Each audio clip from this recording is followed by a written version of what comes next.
Welcome back, everybody, to Gringos Liberados. This is the 2025 season, third episode, and we are already making deep roads into the first split. And I guess maybe we should welcome everyone back to the LLA South. You know, because that's kind of what it feels like. I'll be honest.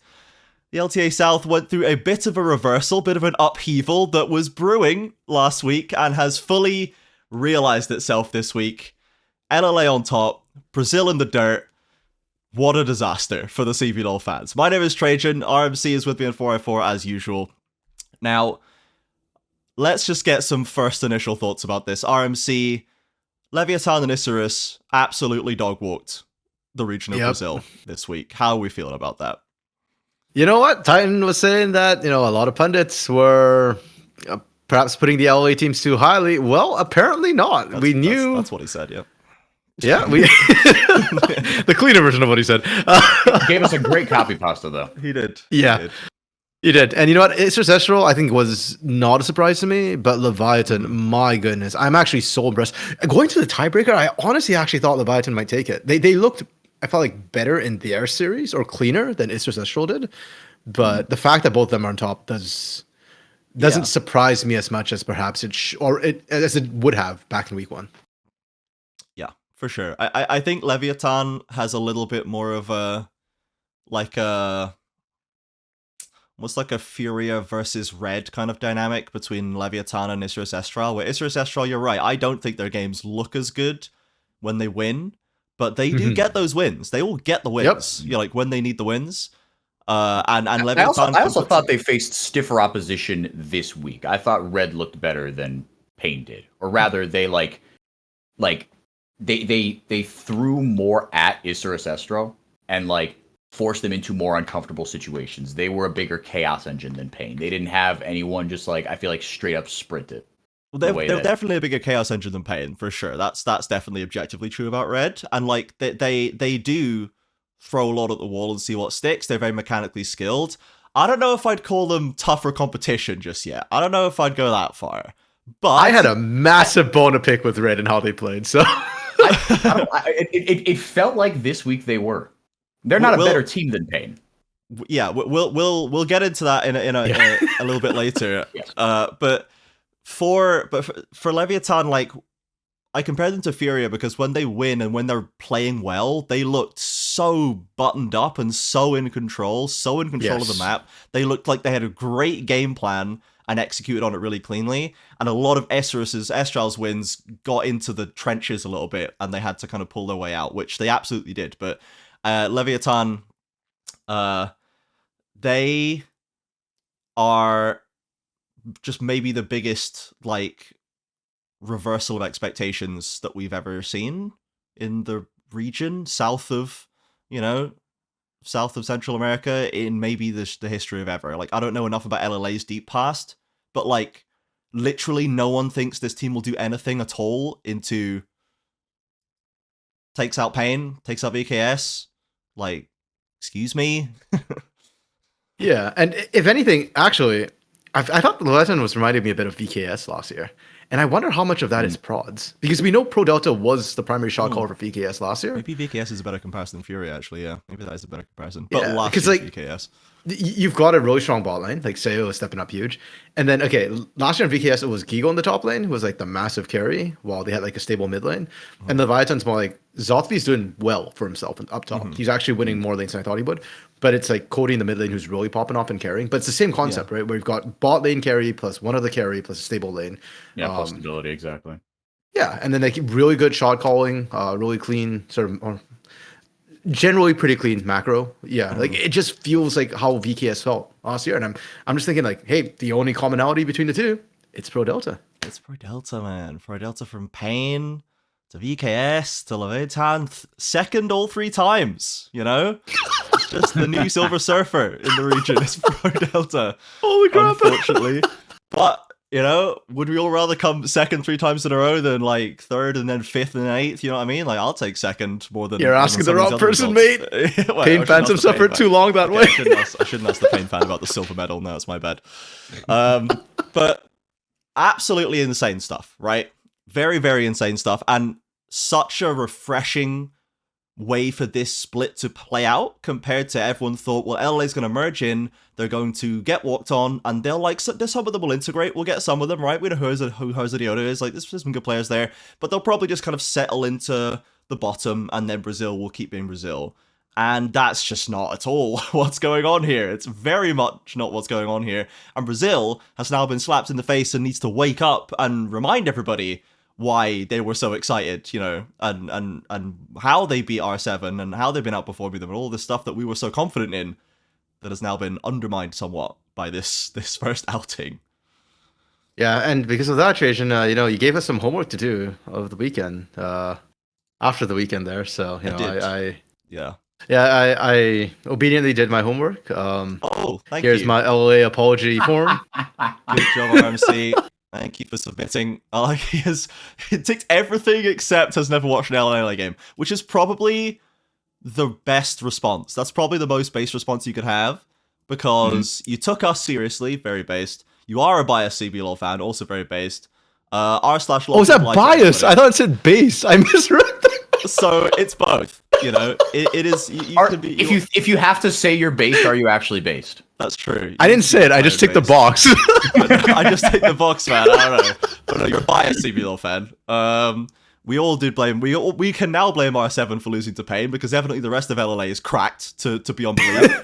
Though, you know, Sayo was a part of both, so a bit of confusing data here. And Titan and Curry 2v2 killing Goob and Carrier was the greatest thing that's maybe ever happened. So True. That's. I think this is good homework, and you get an A+ from the LLA Apologists Guild. Where's your homework, buddy? I let the dog ate it. Oh shoot! I was dog sitting this weekend, so that it kind of carries weight. But otherwise it would not. But consider me signed up. Yeah, I mean, like, you know, the Pain sensationalism was in full on full display this weekend on Twitter. I mean, all the Pain superfan accounts were just losing their minds, and again, rightfully so, because I do think it's one thing if you lose to a Cirrus Astro, it's another thing if you lose to Leviathan.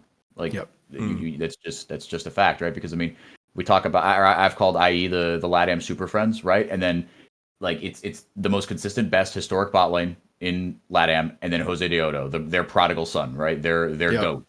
And two really good solo laners, imports, right? That is like a classic south of the equator roster build, right? Yeah. But for Leviathan, right? You're losing it with legitimately all the respect in the world. You're losing to Scary, right? That's what people were losing their minds about. This is the last split Scary, where we're allowed to. And a dude in the top lane, and a dude in the top lane who no one had ever heard of. At least people had heard about Miru. No one had heard about Zothvi. His name looks like a Wi-Fi password, for crying out loud. Yeah. Okay.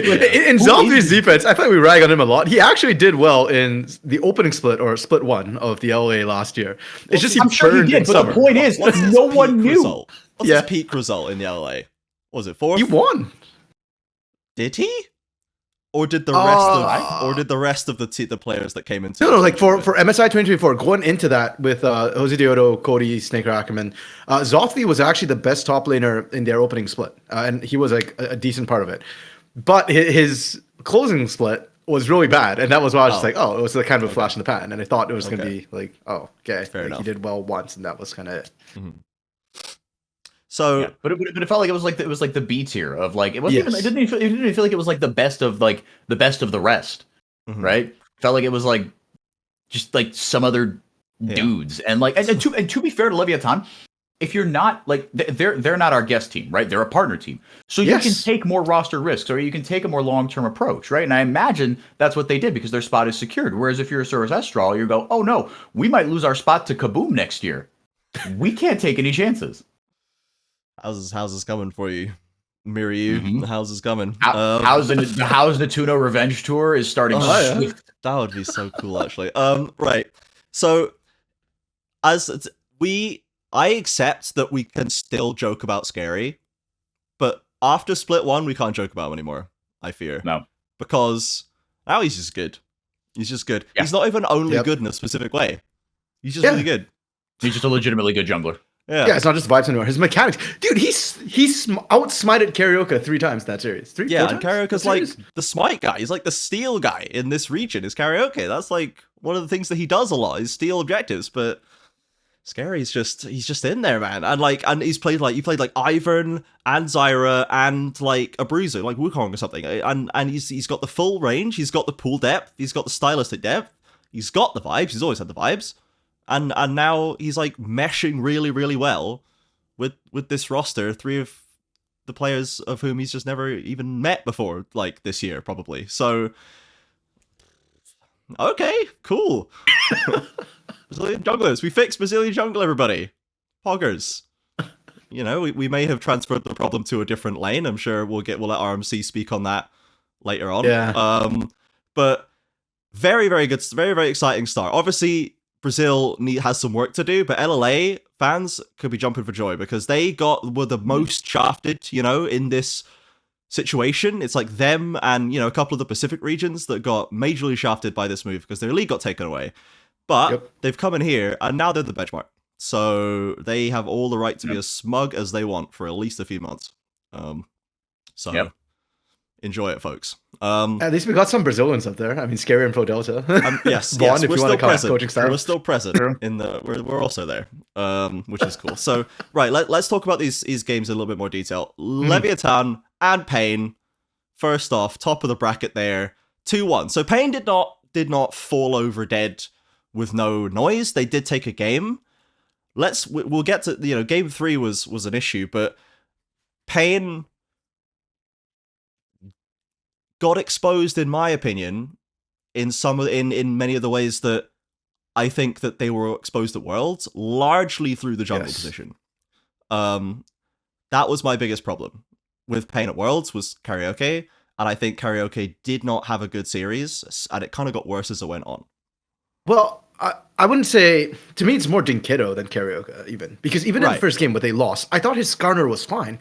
He was getting action going. Like, Karaoke played fine. The one game that Karaoke looked absolutely atrocious was the Shin game, which, at this point, I'm thinking if you're playing Xin Zhao, if you put Karaoke on Xin Zhao, like, every Pain fan is just wheezing and dying away. I remember the signs they were holding out last year saying, please don't pick these champions. Like, Yone for Dinkido was one, which he played. He did win, but there were some missy ultimates. And then Xin Zhao was another one where, like, please, Karaoke, stop playing this. Here's the thing. I said it last year and I'll say it again. I don't think Karaoke is trashing the champion. He's not great at it, I'll give you that. But it's not terrible. It's the problem is the team does not know how to play when Karaoke is on Xin Zhao. He goes in and the rest of the team's not with him. Every single time he gets abandoned. And on a Skarner, he's tanky enough and he's got enough CC that he can kind of get in there and hold till the rest of the team joins him. On Xin Zhao, he can't do that. Crescent Guard blocks projectiles, but there's a lot of melee champions who are in there, and he did it against a Kaisa, who was more than happy to get inside there and actually pump out the damage. So I don't blame Karaoke. I'm actually blaming Dinkido, and I don't think it's just him as a mid laner. Dinkido is still the second best mid we have in the league. Even when House was around, I still think Dinkido was the second best. But Tinoz and Dinkido are getting exposed. Brazil's mid lane pool is really weak compared to international right now. Cody and Miru are just bodying them. Yeah, Cody and Miru did not take any prisoners at all. I think it's fair to include Dinkido in this for sure. I think like Dinkido has always had a tendency sometimes to fade into the background a little bit at times. Sometimes he like goes crazy and smashes and leads the charge, but I think it's rare. It's becoming more and more rare, I think. And with champions like Orianna, like a lot of the times there are supportive mid laners that I think, and Ari and stuff, that sometimes you can have a very quiet game on. Like, he just wasn't, I don't think there was any kind of spark out of his gameplay in that series. And it is just like it's just the nature of Dinkido kind of thing. And Cody was absolutely insane. So the disparity was huge, I guess, looking at one or the other. But I don't know, for when it comes to Pain, what do you think went wrong here? Like, what's the issue? Why are our champs dead? I don't know, man. I mean, I think you could get into, maybe partially something that we're probably going to, touch on later, but, you do wonder about how seriously, people were taking these LATAM teams, ourselves included, right? But I think, I don't know, man, maybe it is sort of a stylistic thing where Dinketo never had to be kind of like super challenged. I think that's kind of a pet theory that I have. You look at even last year in the run through the playoffs, right? They had a defined style, which was Titan needs to pop off, right? Weiser can be a bit of an X factor. The mid jungle, can be, well, I'm not going to say mid jungle, right? But mid lane, you just kind of sit there and do damage, right? But Tinones was was having probably his worst split since we started covering the league. Yeah. At the end of last year, right? Yeah.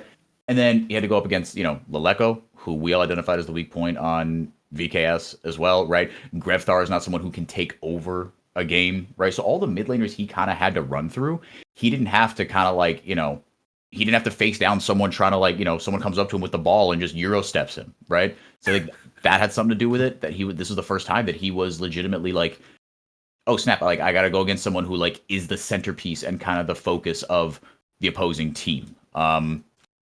And was exposed maybe a little bit there, right? But to your point, right? I'm not like, I mean, this is absolutely a wake-up call. I'm not worried in the long term because Pain and Dinketo as well have shown that he can be that, but it's still kind of, like the reason that Pain got to where they are was because of Titan, right? And it's not that I think like, I feel like I'm gonna sort of like contradict myself and talk myself and not, but like, it's not, I don't think Pain should abandon their style, right? You have an identity, right? You have an identity. You have a defined way of playing, which you need to be successful in League of Legends, right? A way you can default to and say, no, if all else fails, right? If we get our best draft, right, or our best, picks or whatever, you have a style you can go to, and you have to win those games, right? And Pain did not, right? But I think again, the caliber of opponent they faced was, I'm not going to say like the caliber was better, but it was very different. And I don't think they weren't ready for that. And so I think. Yeah, it's got to be a bit of a wake-up call for Dinketo. Maybe, scrims are going to look a little bit different, right? They're going to put, Dinketo on something that is a little more maybe high resource, maybe put Titan on something where,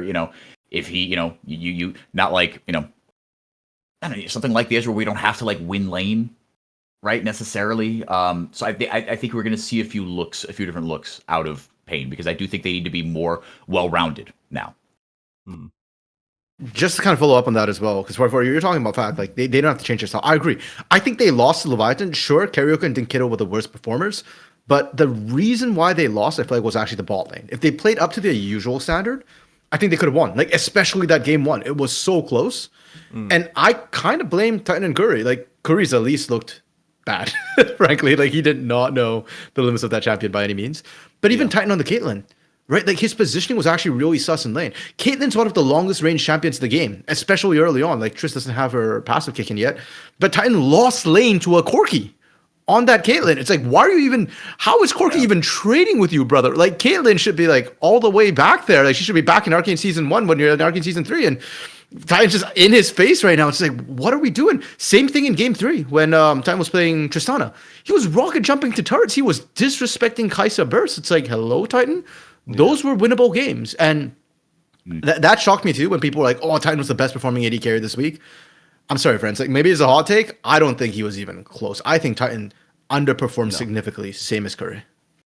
Yeah, I think, and I agree with you, RMC. I think maybe just to provide devil's advocate, I think maybe the reason that people thought that is because like when it kind of came to nut cutting time, Titan was the one that at times showed like, no, if you like at the end in the Caitlyn game, right? In the late game, he had what was like that quadra kill at the end, right? So I think that kind of sticks in people's minds, and like, people have this vision of Pain that is like they, when the chips are down, Titan saves the day. But I think that kind of almost ties together both of our points. Is that Titan needs to save the day.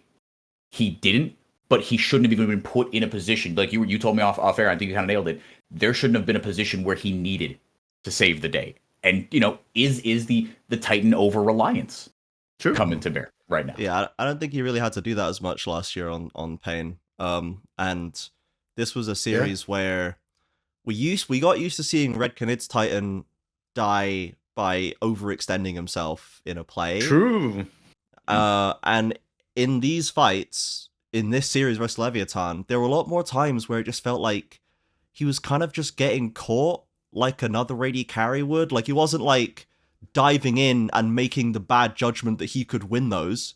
He was just kind of getting caught. He was getting like clipped by a Nautilus hook or something, and then was like, oh shoot, I positioned badly. And like, that's not what we normally see out of Titan. Normally he doesn't make those kind of mistakes. He makes other kind of mistakes. But on Pain, we'd seen a lot less of the overextension stuff, and he was making those judgments very well. The team was enabling him super well. but I think it's just an off series for him. Like he was making mechanical and kind of positioning errors that we don't normally see out of him, which, you know, it's going to happen to everybody at some point. So he was not in a position to be the 1v9er that Pain needed because the rest of, you know, the mid jungle was underperforming and suffering. They needed Titan to be the hero, and he just wasn't having a series like that. He wasn't having a heroic series, so they just kind of couldn't get started, couldn't get any foothold in it. And yeah, he still did get like a quadra kill, you know, or two on Caitlyn. Like, he's still Titan, but he just wasn't 100%. So, and they needed like 110% Titan, which is also possible and, if anything, regular. But yeah, and so Leviathan just kind of were the better team. Yeah, and kind of to tie this together, I saw this tweet from Titan. I wanted to pull it up. He after the game, he said, you know, GG, well played, Leviathan. My bad, I could have carried game one. Yes, I think that's true. 100% true. I think he absolutely could have. That ties together kind of what we were saying. He sees that too. I mean, and he gave and he took away, right? His laning was bad, but as 44 pointed out, his late game was absolutely monstrous. Yeah. If he had just leveled up the beginning a little bit, then I think that would have carried. Exactly, you shouldn't have even been in that situation. Yeah. So Leviathan advanced, and everybody lost their minds. Isurus Estral versus Red is the other side of the winners. Another 2-1. We have continued to have 2-1s everywhere that is not a Fury of Fluxu. It's not a Fluxu series. And this one was, I mean, it's exactly what we thought it was going to be, wasn't it? It was absolute. I lost my mind for other reasons in this. Yes, it was lunacy from start to finish. And they were sending it, you know, many and often, and Isurus ended up winning. You know, the funniest thing to me too was this series gave us both the fastest and slowest games of the LTA so far. Like, game 2 was the longest game we had, 50 minutes 25 seconds, and immediately after one of the most competitive series, 22-24, Isurus Estral wins with only 22 kills to Red's 24. We had the smash 22.5-minute game between Red and Isurus Estral, where Isurus just ran over them. 18-3 was the final kill score on that one. It was it was like the Isurus Estral just took apart everything Red wanted to do with that last, because Red tried to do a Red game. They tried to have a Grefthar Scion mid, and like they tried to cook, right? They were trying to cook with it and use some of their specific special Red picks, and every single aspect of it just collapsed across the map with nowhere to, like, no shining light, no hope to grasp onto. It just fell apart. And at that point, it's Ancestral, because they're not a team that have played badly with a lead at any point. Like, sometimes they mess up the mid game and the early game and struggle to get one, but they're kind of like Loud. Like, when you let them back in, they're not going to sleep on that. They will catch the throw that you give them. And yeah, that game 3 was just like, it was crazy, man. It was brutal for Red in that one. So we're going to continue into the matches. I was about to launch into a point.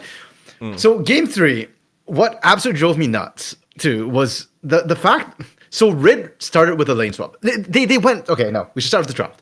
I like the draft. I like the composition. The Lilia Scion is the Red special, which no other team does, and we've seen it used to great effect. The problem is lane swaps that came through, and normally you've got a Scion. That's fine, but the Scion's a mid lane pick in this case, so the lane swap doesn't screw that; it screws the Gnar. But Red tried to match the Scion into the lane swap, which was fine. But where does FNB go in that situation? If Greftar's taking the Scion to the top lane, then FNB goes to the mid lane. And he went into an Azir. And I don't know if y'all remember the top lane Azir meta, which happened for a very short while, where it was tank top Azir. Gnar can't play into that. Gnar's advantage in top lane is that he's ranged. He gets to bully out all these melee champions. Azir's not melee. His troops match your range. He wins out those trades. And watching FNB try and play into Miru was just a nightmare situation. And Greftar did not look comfortable in 1v2. They screwed themselves incredibly hard. And I'm just like, why are we doing this? Like, you're not even getting the benefit of the Lilia, Scion, Aegis, Greftar connection happening here. It's just like, oh my goodness. Yeah, I remember playing top Azir personally, just when like Azir was just closer to release and you could play it anywhere. And like top laners, you can't do anything against this champion. It doesn't matter, even if they're ranged top laners. Yeah. Even if like the traditional sort of ranged top laners that you see are things like Teemo and Gnar, and there was Lissandra players for a while, and like Victor's the only champ that can contest it range wise, really, in lane, and like anyone else just suffers. Like it's really just unfortunate for Red. And maybe I don't know if this was like absolutely gigabrain from Isrus Estral, like, or if it was just kind of a happy accident. But it worked so well. But it absolutely crushed Red. Well, they just went for a normal lane swap. It was Red who just like decided they just had a stroke or something. I don't know what they were doing with it, and they didn't kind of. Yeah, no, because I think you kind of nailed it right in the moment. I think I actually maybe even said like on the cast, like, it's not going to be as bad for FNB because you do have mini Gnar, right? And like, so you can, you're not going to get just like fisted by the Azir, but it didn't really turn out that way. Yeah, like. I was really excited after game 1 because FNB kind of manhandled Burdle, and I was like, yeah, cool FNB, let's go. Yeah. And it just the matchup slowly got worse for FNB as the series went on, and I was like, oh dear, this is going a little bit suffer. But we did see more out of Burdle in this best of 3 than we have done before. At the very least, like he actually improved a lot throughout the series, although his Jace was very good in this series, and we got to see a little bit of like what the point of Burdle is, which is good. So maybe just a bedding in issue at the start. We'll see how it continues, but it's not disaster up in the top lane, and now both the solo lanes, if they perform like that, they're very, very solid. Bot lane, of course, is just the kings of not losing, or the kings of losing gracefully, I suppose, like the kings of not throwing a game. And then Jose's Jose, he's really good. So the formula for Isrus Estral is kind of coming together a little bit more. They're still not getting all clean games. They're still they ended on one. They ended on a very, very clean win, but they're still having to fight through the pain a little bit, or I guess through the red. I know. I felt bad as soon as I said it. Yeah. What impresses me most about Isrus Estral, it's kind of what I saw most from Burdle this series, is that they are relevant when behind. And I think that applies to every single lane, even Mirror, who did fall behind in game 1 against Greftar. Greftar, by the way, we talk about how Greftar doesn't usually win lanes. His Victor, I feel like, is the exception to that rule. That's his main good. Unironically, like I don't associate like just from watching so many games, you have just like certain associations of like. And like when it's Greftar Azir, I'm like, okay, well the rest of the draft looks good, so like I understand what the purpose of this is, right? Or like even like the Greftar Talia, I'm like, okay, it kind of feeds into his style, right? He's a facilitator, whatever. But like when it's Greftar like on Victor, I'm like, yeah, I associate that. I have that image in my head, and then I have the post game damage chart of 35,000 damage. Dude could just ball on it. 100%. And even in that game, I felt like Mirio was still playing well from behind. Burdle, even though I feel like he lost most of his lanes against FNB, had more relevance, I feel like, than FNB later on. In team fights, he just had more utility. Same as Hozo Zero when he fell behind in against Aegis in the early game in Temple and whatnot. He still had a lot of relevance. Snake or Ackerman, like you said, they're the kings of falling gracefully. Always have relevance. And that's why I think Isrus Estral actually kind of wins, because what's the term used? Nut cutting time? When it comes down to that, Isrus Estral always clutches up. Like they're always good at that. They don't lose easily.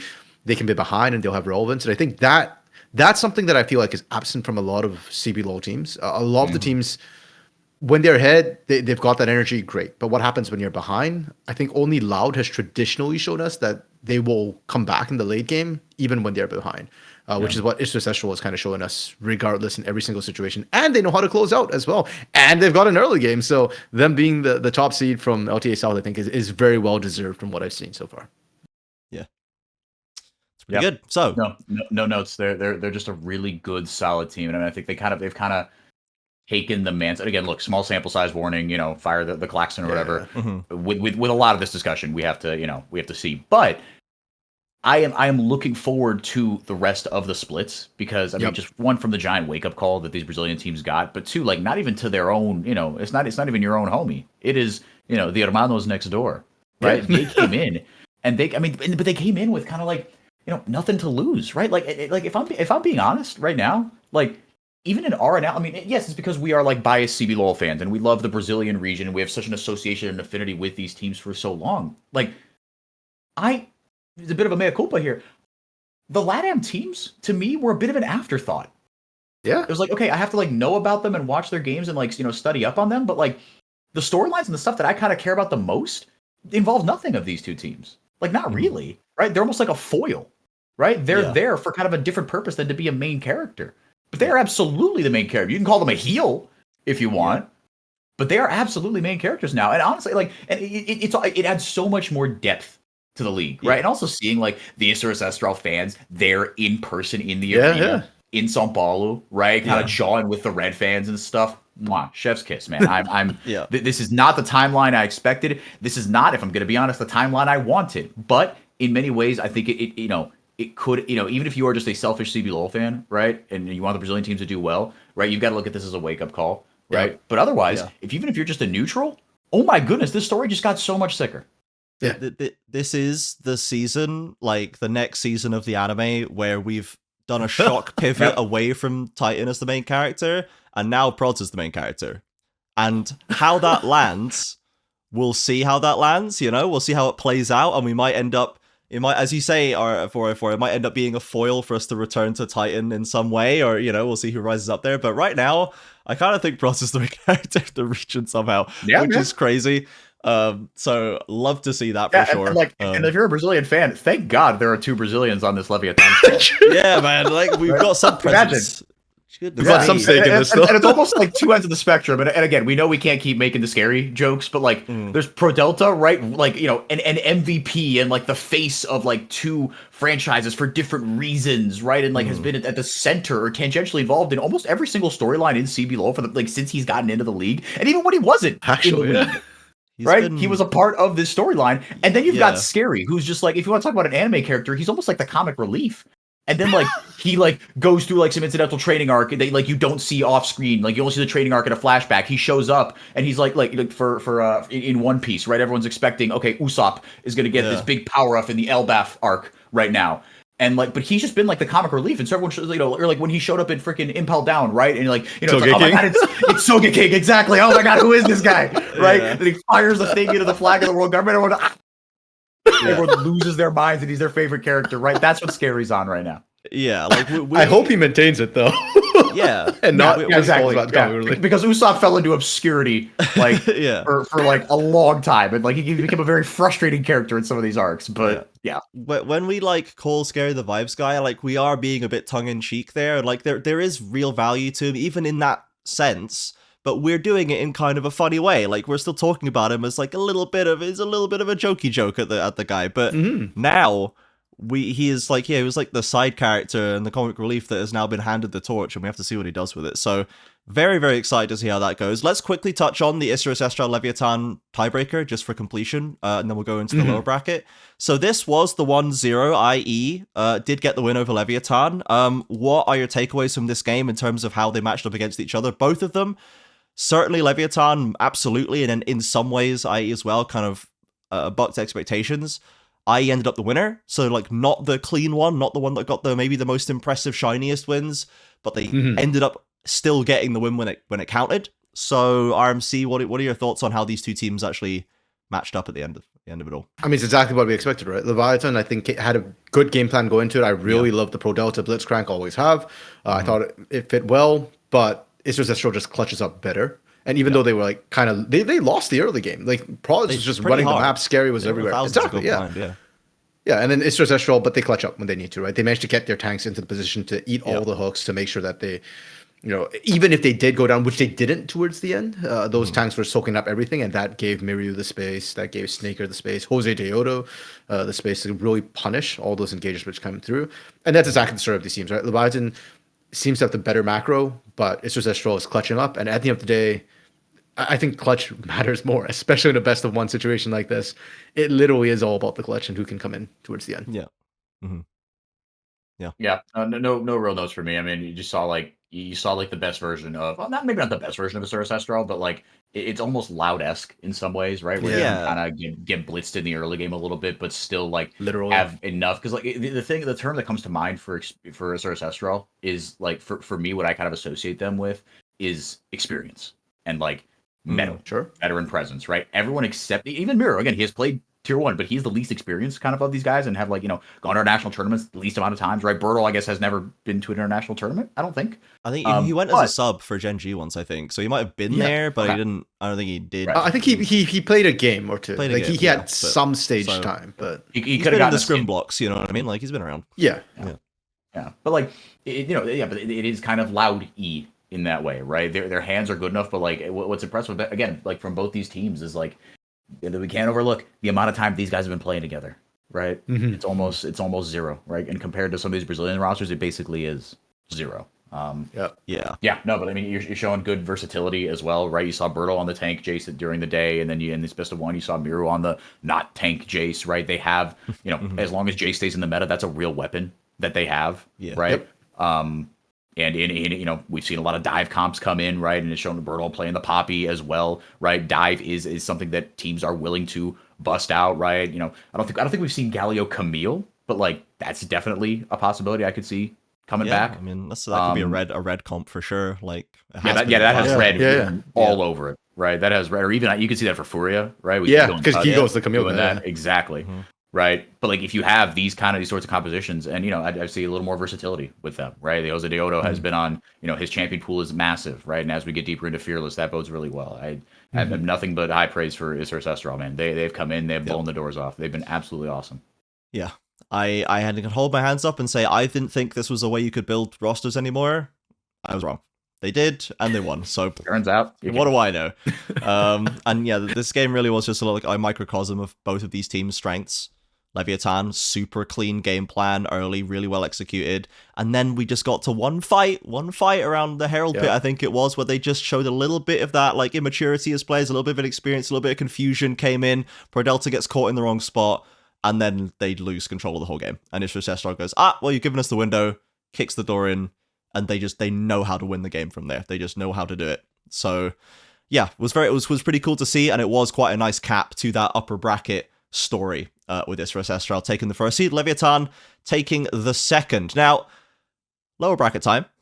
Let's quickly just mention Furia 2-0ing Fluxu W7M. Would anyone like to say anything of any particular complexity about this? I don't really have any complicated thoughts. Furia did not let us down. Definitely not of any complexity. If we're going to stick on that word, absolutely not. They absolutely cleaned them out, and Fluxu W7M it was not meant to be. They were not there yet, and they left. Yeah. No. I will say this much about Fluxu W7. I don't know if they're going to be ready this year, guys. Yeah, I mean, if we're like we've got a long story. And Leviathan were the two that we were not sure of. Like we gave VKS a lot of leeway, and we still would. I think it's still fair to give them that leeway because of what he's done in the past, what CL's done in the past. Leviathan just skipped the whole thing and went straight to the top, so we'd have to wait for them anymore. But Fluxu W7M, that was the real Leviathan of it all. They ended up just properly in the bin with nothing really to offer. Even Fu didn't really have a great series. I think like he wasn't able to get any real advantage over Tuts that was maybe a possibility for them to do something. We shouldn't see that come to pass, and I don't know, man. It was just rip and pip. It was rip. So Furia 2-0, good for them. They advanced to face unlucky Pain. Now this is kind of this is the matchup, a matchup that I wanted to see last playoffs that I now get to see in this playoffs, sort of in this split. We do have the upgraded Furia topside though, so. We do get to see Tattoo versus Pain, which is pretty funny. Yep. But sorry, I'm getting ahead of myself. We'll talk about that in a little bit. We'll preview the next week in a moment. VKS Loud. This is another 2-1. There's a little bit more juice to go through here. Loud takes the victory. VKS, they're out. CL is out. Trimby is out. A lot of the big names that have become very were exciting in the offseason or emblematic with the CBLOL, we will now not be seeing them for 3 months. So, woof. Does anyone think that Loud are better than they thought after the Pain series or worse? Because they've 2-1'd Pain and I was like, ooh, 2-1 the champion? That's kind of good. And then they 2-1 VKS and no one really thought VKS was very good. How do we feel about Loud after the 2 series that we've seen? I feel like it's about the same, honestly, right? Like, yeah, I think almost like if you're talking before the split and now, I feel like it's the same because I feel like the series against Pain, this is all very kind of simplistic analysis, but like the series against Pain raised what I thought about them. And then after seeing Pain, poop themselves against Leviathan, and then watching Loud kind of poop themselves against VKS, right? The levels have kind of shifted a little bit more. Like, you want to give credit to VKS. They've played some good games, but like, and Loud, they weren't clean by any stretch of the imagination. But I mean, like, they are still Loud, right? Tinos knows his way around a control mage. Wiz, when you put him on the Sejuanis of the world, the Sejuani was such a game changer for him, man. Goodness, he played so well. And then Robo on some weird shit, right? The Pantheon game was legitimately awesome, right? So it's kind of more of the same, except right, you don't have Croc in the jungle, right? But it's a more defined style for Loud, I think, or maybe not more. Yeah, no, it is more defined. I think they might be less flexible, but that hasn't come back to bite them yet. I think it will. But when they're allowed to play their game, they look really good. Yeah, I actually thought they were. My image of them actually improved after week 1 because I thought week 1 they won more because Pain beat themselves over the head with game 1. And then the moment Pain, they kind of got up their own heads and started playing like Pain should play. They dominated that. Whereas this series, I think Wiz, just put Wiz on an engaged champion, man. I'm sorry. Like, maybe he likes the Viego. You don't get to play that anymore. Like, don't overcomplicate things, man. Exactly. Winsome, to me, still needs a lot of work, but he showed that he can be very good follow-up for the team. Just don't make him the primary engage. On that Leona game, he was not doing anything. My problem is that Robo seems to have taken that as license to just be more regular season Robo. Like, the Maokai top bugged me more than, like, the Maokai top is just like, why are we doing this? Maokai is not a good top laner anymore. There's actually this player in North America, Isa, who tier 2, tier 3 player who was infamous as like the Maokai top laner. And even he was like, for a while, Maokai is not a good top laner, guys. Like, we can't. He's slightly better than he was, but still not meta by any means. And Robo is just trolling when he does that. The Pantheon one kind of confused me as well, but hey, that one worked. Can't argue with that. So that's what I mean. Like, he's taken license to just be wilder. And that's not good for Loud. Maybe that's where they're trying to find their flexibility is in Robo's champ pool, because like we're locking Wiz down a little bit. Winsome Winsome's got a little bit of flexibility there for sure. Like, the support role tends to be very inflexible. Like, we're all playing engagers or we're all playing enchanters, and like maybe there's one guy who's doing both. There's not really a lot. This often seems to fall into a type down there, and Tinones, I feel like we're just going to see mainly just on the mages again. Like, he does have some interesting mages like Xerath and Swain, but ultimately, besides Swain, I guess, they're largely mages and they do very similar things. So maybe like, well, where do we get our edge in the draft? Maybe it's Robo's champ pool. Maybe we get Maokai and we get Pantheon and we get Poppy and we get Renekton and we get Zac and I don't know, anything else that he plays. So Tristana or something. Sion is actually good, a genuinely good champion that I'd like to see him play more, honestly. Like, before he plays like AD boss Sion because he refuses to just play standard. So I think Loud is better than what they showed in week 1, but to me they're still not looking like a top 3 team in their current iteration. Like, they need top 4 team. They only need to be a top 4 team. So, we'll find out next week when they go up against Red. Kind of on that borderline, Dude, imagine. I still think they are, but I think they're 4th. Imagine the cross like I said, ends up as Loud versus 100 Thieves round 1. What a nonsense that's going to be. My what a wild timeline. That'd be hilarious. I was all excited for Red to come forth and was like theorizing in the FlyQuest Red matchup, and I was thinking about that one, and then I watched LTA North and I was like, oh, well, okay, like, I guess we're not doing that. Let's just throw all that out.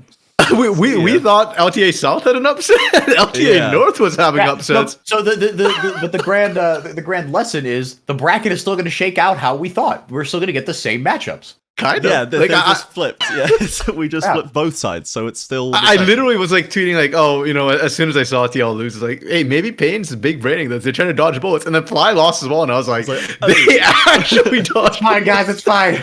Yeah. It's like, that's hilarious.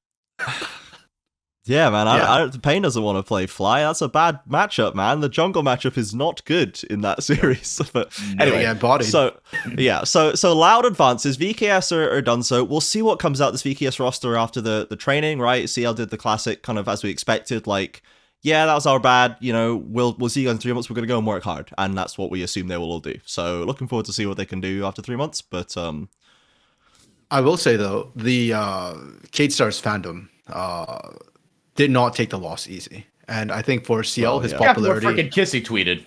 Yeah. Oh yeah, that was a bit of a. We gotta give that one a bit of a moment in the sun. That was a badly timed one from Kissy, badly judged. For anyone who didn't see, he tweeted a GIF that said "vacation time," like right after they lost, basically. And then VKS had to put a Twitter statement out and go. They literally put the whole team put out a statement like. We're literally come on, guys! It was so unfair to Kissy though. Like the team shouldn't have done that. I thought the team statement was wild. I thought he killed somebody. Yeah, because I saw that first, and I had to run into the Discord like, "What did he do? What did he do? What's Kissy done? Has he killed the man?"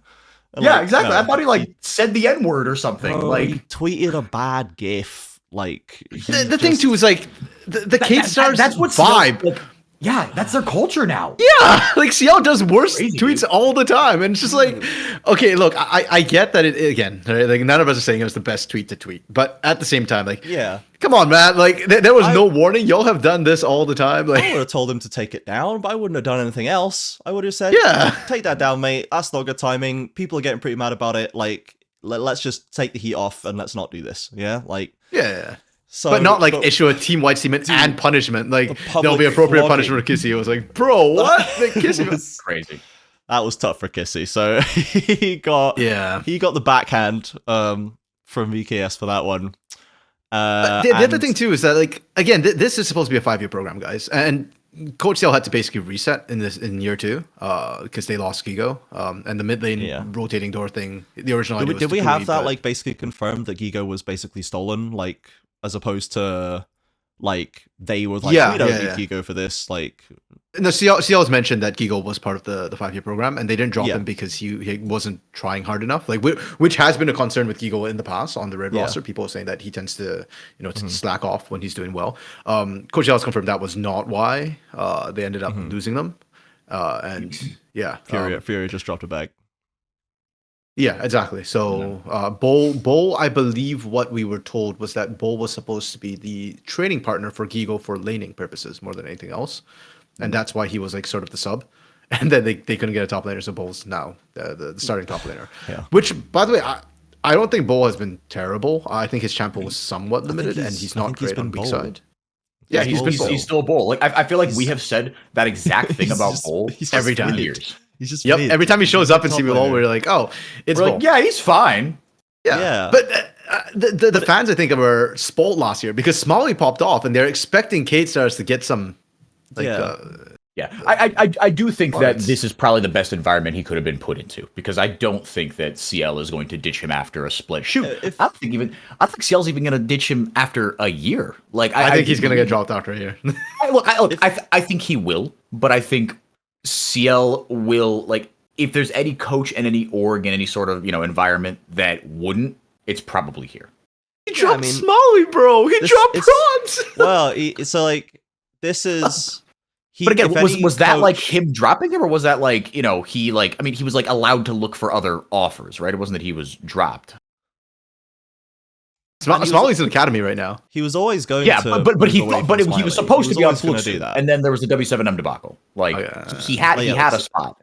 Was that what Smiley was going to go? He was going to go to Fluxu. Yeah, Smiley was going to go to Fluxu. He's one of the 5 players that was just no, we're not doing this. Yeah, and then W7M comes in and he's like. Yeah, I mean, I'd probably rather play for VKS Academy too. But they were always going to put Mortius up there, right? Who knows what the timeline's going to be? But that was clearly stated. Prods is the bigger question, I fear, as to why has this happened? But maybe that was a bit more of an impulse buy, if you know what I mean. From but my point is more just that the fandom needs to chill for PKS. They do, yes. Your hype up for this team, for this roster, for this year. Again, last year was a massive overperformance for them because the bot lane just popped off way harder than anybody thought it was going to pop off, and even their mid lane subs popped off way harder. I'm looking at Aliko and how he was at the end of the split, and everybody's like, "Oh, he fell off." It's bro, that was how he was supposed to perform. Him beating Tinones in his debut was massive overperformance from him, right? People need to calm the hell down. And rip VKS, but we'll talk again in split 3. This is a kickoff tournament, dude. Yeah. It's not that deep. Yeah, it's let's all relax. Not Kissy, he's not allowed to relax, but Apparently not. we can all relax. Okay, Vacation time? No. Lashings. no, absolutely not. 10 scrims right now. Everyone else is going to the beach. You have to stay home and do push-ups. Exactly. Yeah. Don't even play solo queue. Do push-ups, Kissy. Okay, so VKS is out, Loud goes forward. Well, that's all the matches now. So that's all of week 2. Yeah. Before we talk about week 3, let's do an honor and a report. Let's carry this forward from Luna Day's suggestion. So let's keep doing this one. 4x4. Who would you like to honor? I would like to honor. I'm pulling up the rosters to make sure I don't miss anybody, but the honor that comes to mind is CEO, because not only was he awesome, he got the better of Titan, and then he was talking smack afterwards, which is what we need. That is what we expected. Yeah, I true. literally the hermanos have bought in to this, right? Like Brazil isn't the only region that talks a lot of smack, right? All of South America is more emotional, as my mom likes to say, was sangue latino, the Latin blood. So you don't just expect it out of them. Like even I did a translation for a little hype piece that we've got Loud versus Crew, right? Messi, the Messi partnered org in the lower bracket of the VCT split 1 kind of kickoff. And something that one of the guys on Crew said was like, I love playing against Brazilian teams because it is always just like the energy is so high when you play the Brazilian team. It's a LATAM team versus a Brazilian team. They go at it. So CEO is my honor because he's just like embodied the whole Leviathan everything, right? Like he has come in, he has done so well. He humbled Titan after he literally directly flamed them in the first great copy pasta of the year, and then afterwards he was talking immense amounts of noise. So as he should. He's got Titan such a baby face, Sayo as well. I know. Yeah, and he's just like, is it La Vibora? Is that his like? Is it? La Vibora. Is that the Viper? Is that his nickname? What does it mean? What does that mean? Because La Vibora, I think it's the Viper, but I think it's La Vibora is. I actually don't know. Actually, now that you know what, because it was like a nickname for Leviathan. It was like La Vibora is greater than, unlike Titan's thing, which is like XSQDL or something. Yeah, right. I don't even know. You guys can tell me what that means as well. But I thought it was him over Titan. So, and you know what? Like, hey, guys, in the comments, LA fans, or anybody who knows what I haven't said it. Tell us who it's referring to. Like, please like tell us what it means. Like, okay. It is CEO's nickname. It was nicknamed La Vibora by Absolute, former BR pro and now streamer, as a pun to what Viper's IGN would be in Spanish. So he's calling him Viper. Okay. Right. Okay. Like sure. Like the very good Korean like the player. Yeah. Okay. So that's fine. So like bot laner. Yeah. Yeah. Okay. And that moment where Sayo 1v2 outplays Curry Titan trying to like dive him under tower and gets like kills one of them, and then the second one gets rotated on and killed. It was sick, man. That was a clip and a half, and it was so purely emblematic of the story going in and the story coming out. Is he actually stunted on them so hard? It was so good, man. Not gonna lie, I put a lot of that at Titan Speed, man. Making that decision. They botched it, but like, fair enough. They like abused the crap out of that mistake. Love to see it. They were the ones chatting about sucking balls last week, and they came into this series and kind of someone's balls got themselves. Sucked, all right. Yeah, so Sayo completely crushed him, and it lets Pro Delta go anywhere on the map and do Pro Delta things and play Blitzcrank and try to save every lane at once, which is what he's been doing all the way through the tournament. And like, because you can leave Sayo on his own and he'll 1v2 Titan Curry for you. So fine, leave him on his own. Cool, man. He's got this. So that's a good honor. I like that. RMC, would you like to honor someone or something? I honor Scary for giving us Halloween in February. Let's go. That jungler was everywhere, and I just love to see the growth coming through from Scary right now. Like the narrative we've had of him is like he's not the most mechanical guy, he's the vibes guy. He's great for a team that needs a presence to kind of connect everybody. But yeah, he just showed up huge. Again, the objective steals for me were insane. Like the way he just strolled in there, outsmited Karaoke, walked away. Because cool guys don't look at explosions was just nutty. Like I just love it, and I want to see more of that. But yeah, shout out to Cody and Seo as well. I think they were close considerations for me for my honor this week. Yeah, my honor is Cody for sure. Because he was one of the other players where he has been around for a while, but it's just been a hot minute since I've seen like what this guy can do. And I was watching the latest Power Spike with Degon and I Will Dominate, who is a co-streamer, and watched a lot of LTA South this last week, and Jamada. And I Will Dominate proffered that maybe Cody is just the best mid in the region. And I was like, I didn't even think of that until he said it. And I was like, I actually think he actually already is. He just is. Like after that, certainly that week, he was the best mid laner in the region.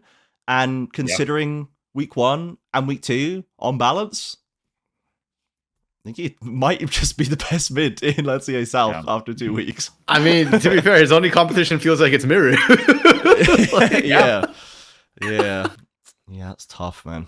And it's so crazy tough. Because like we used to have guys, you know, like who was this conversation about like in the past, right? It was Tino's Dinketo and then like a revolving door of Envy and House when they decided to. I would just shout House at everyone every split. And then no one would agree.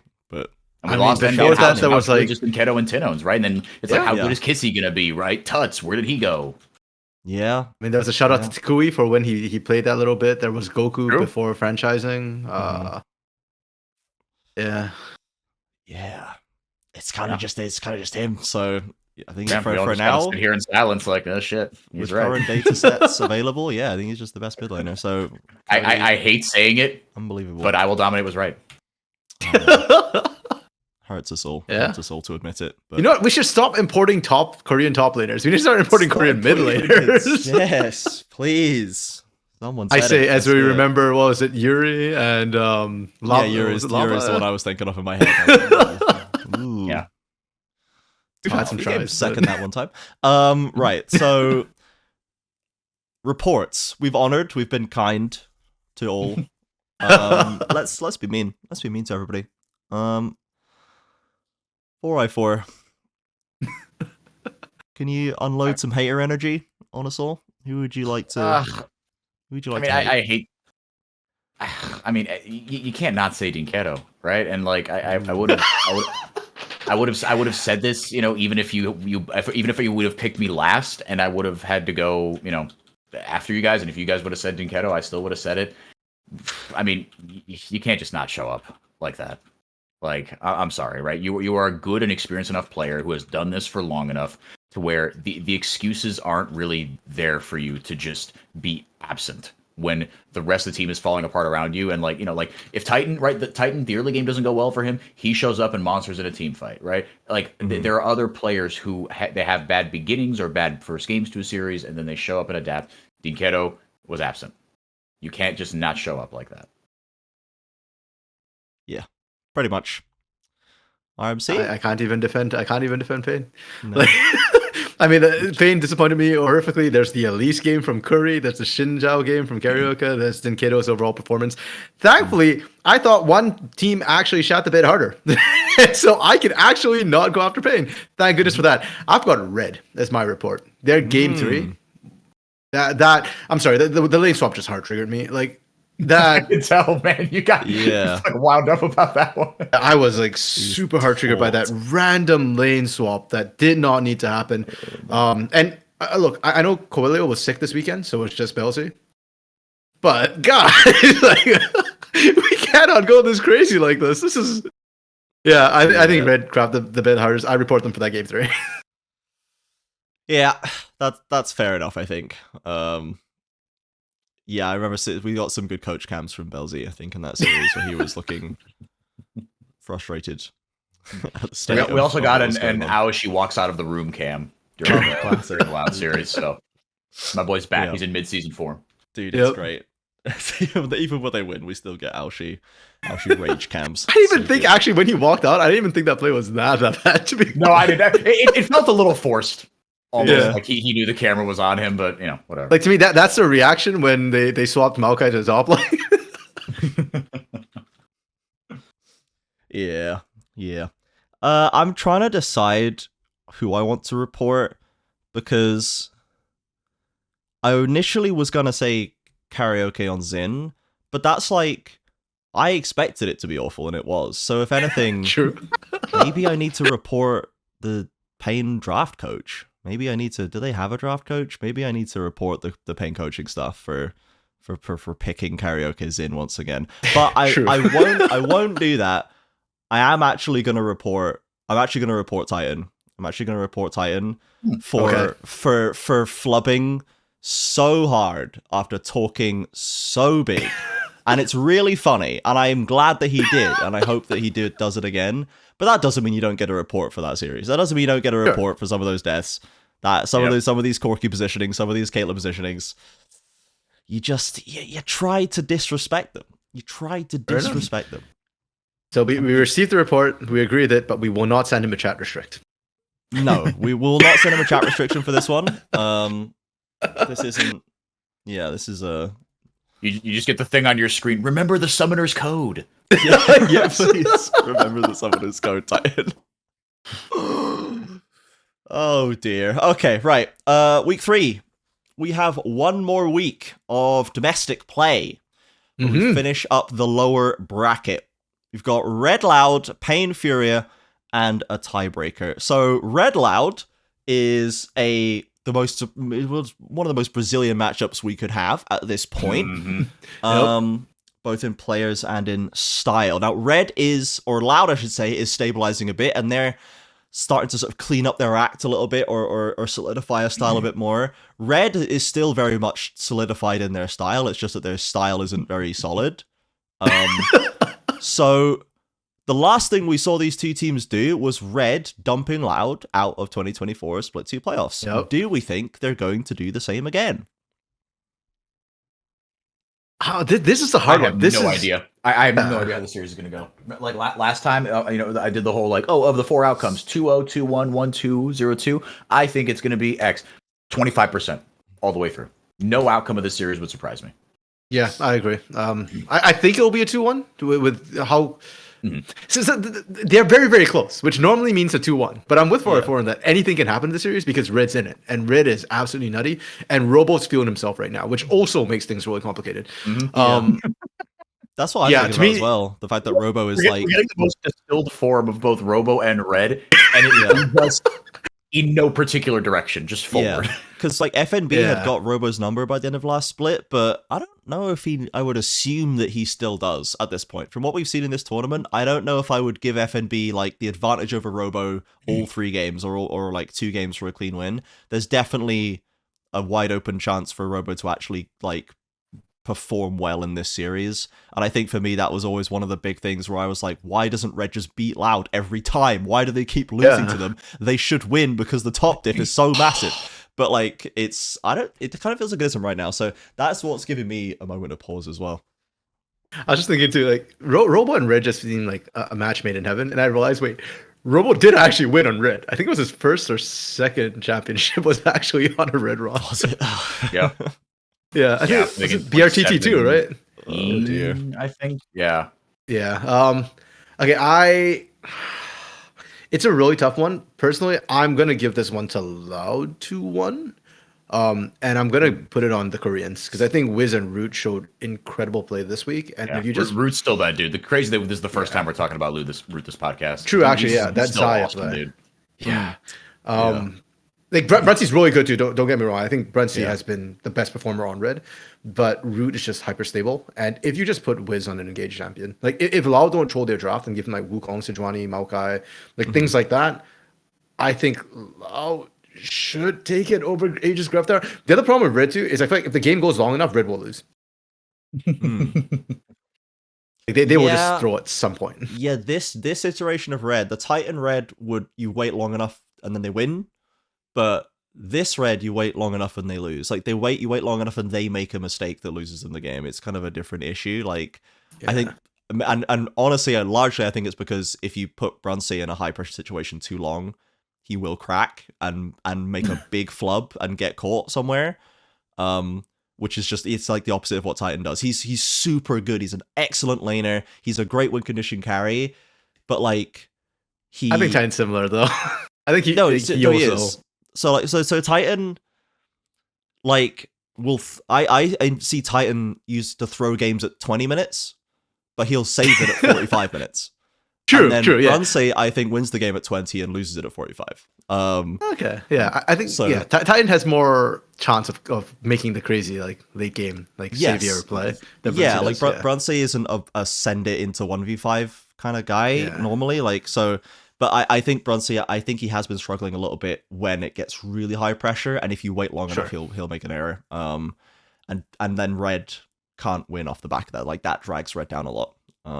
That said, Red can also has been playing really aggressive early, so they haven't been in that sort of situation as much. It's gonna be the classic like, did you give Loud an opportunity to win the game? Yes, no. Then you win. Immovable object versus unstoppable force, right? Like So I think it's a matchup that should, on paper, actually, I think, favor Loud, because Red has not been playing clean games. They've been giving every team they've played against opportunities to win games against them. Even in the Fluxu series, they were like, they lost some fights in that series, like, and they were much better and they won anyway. But against Loud, I don't think you can get away with that. And against Isurus, they didn't get away with that. So we're hearing what, a Loud 2-0 from you, Trajan?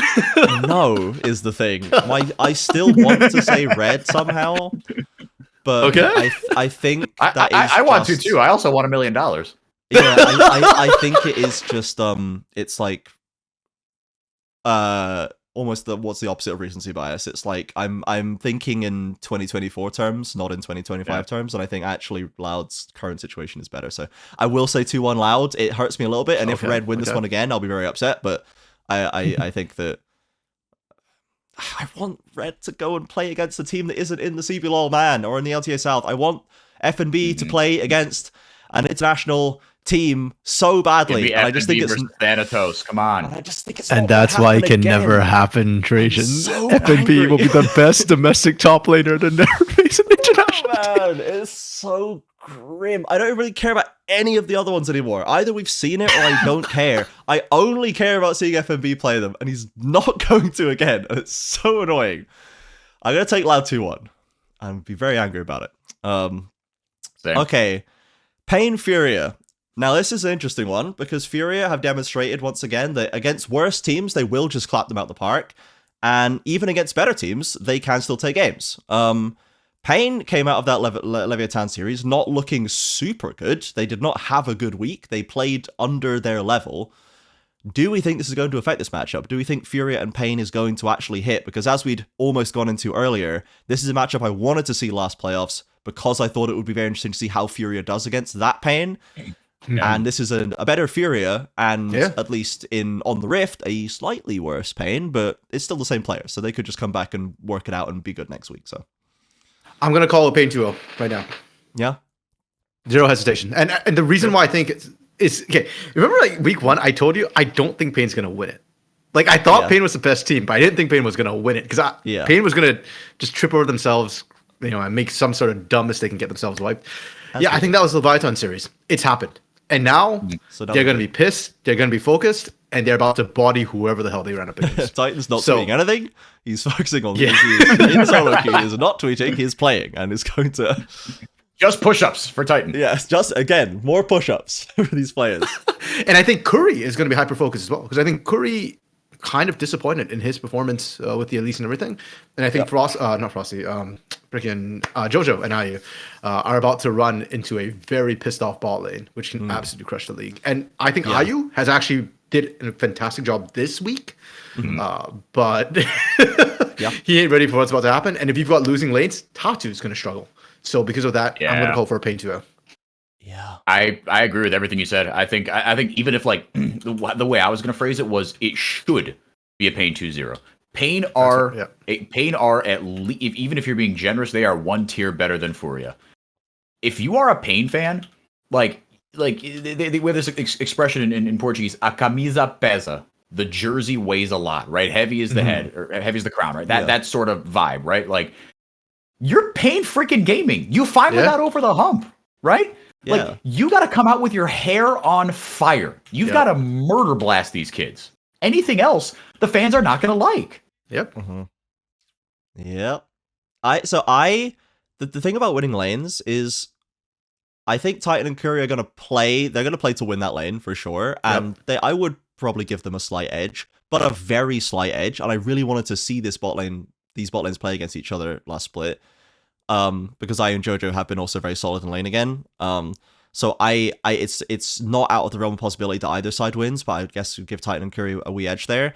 Mid lane, I don't think is favored for either side, really. I don't think either of them has looked amazing. They're just kind of fine. And top lane, I don't expect Wiser to body Ego or other way around. Like, once again, it could happen either way, but I think these lanes are actually very well matched. So then you have Tattoo, a jungler who plays very well with lane priority. If he does, he's not going to have losing lanes, I don't think, but maybe not hard winning lanes either. We saw that, like, he is still active in the early game, but like that Sejuani game, I think, from the for the Isra Zestral series, like, there's something missing there a little bit, maybe. But he's not. I don't think he's going to be. So I don't think he's going to be sleeping through this series. And against Karaoke, who has been kind of up and down, and he's not like a super proactive early jungler right now, at least. Like, I don't know. I think that individually, this feels like a really close matchup. And then it comes down to maybe the 25-minute Baron take or the Atakan fight is increasingly becoming the actual way that these games end. And who's going to set up better in the 5v5 at the Atakan fight? Probably Pain. Yeah, but I think so. They didn't against Leviathan. So they kind of flubbed the team fights a bit against Leviathan. So I don't know, man. Like, this is like all the factors from this last week. Scary, like, man. I think Karaoke's not going to get gapped. It's not scary on the other side. Yeah, it's true, actually. What a wild statement. I know. Just I will say send though, like, that clip back to 2013 and be like, what? Tatu and Scary are the new wave. I'm actually really happy that Scary stepped up, and like, I think Tatu, they are to me the hope of Brazilian League of Legends, because I thought the weakest role was jungle, and now it's mid, because we're getting actual players like Drake Hero, like Tatu, like Scary, like AC. Well, AC's unfortunately not in here. Desames, who are coming up and all have So I'm pretty happy with that. Further predictions, I'm going to make some more predictions about this. I think we're going to see a Caitlyn from Titan if Ashe is banned or taken away. We're going to see Caitlyn, because I think he's going to want to smash the lane. And I don't think we're going to see Karaoke and Shinjao. I think strictly support, like Maokai, Sejuani, Wukong, Maokai, Zyra. Sejuani, 100%. Yep, maybe Zyra. Even the Zyra, right? He's got that. He's shown he can play that. Yep. Yeah. So that's my predictions. Those are the champions we're going to see from Dinkido. Oh, we're going to see Ari.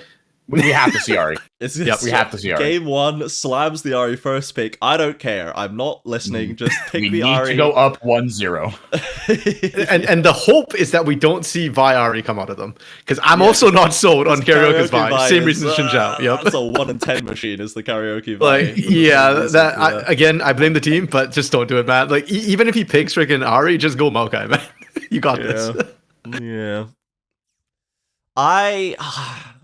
Man, I mean, so I've gone against my heart in the Loud series and been like, this is why I actually think it's going to happen. I am going to take Furia 2-1 in this series. I am going to throw caution to the winds. You want to watch Brazil burn. You want to watch the Pain HQ literally be set on fire. A Brazilian team, actually. So, but Pain is the Brazilian team. If anything, I am more Brazilian pilled, because we don't have an imported, if naturalized, top laner. So, you have an American coach. Yeah, well, we're 1 for 1, I guess. And to be fair, LTA, we're all brothers in the LTA now, okay? We're all one big region, all right? When it's convenient to play that card, you're damn right we're going to play it. Yes, we're going to play it. Absolutely. Trajan, you have a brother? You should know the dynamic between brothers. Yeah. Okay, right.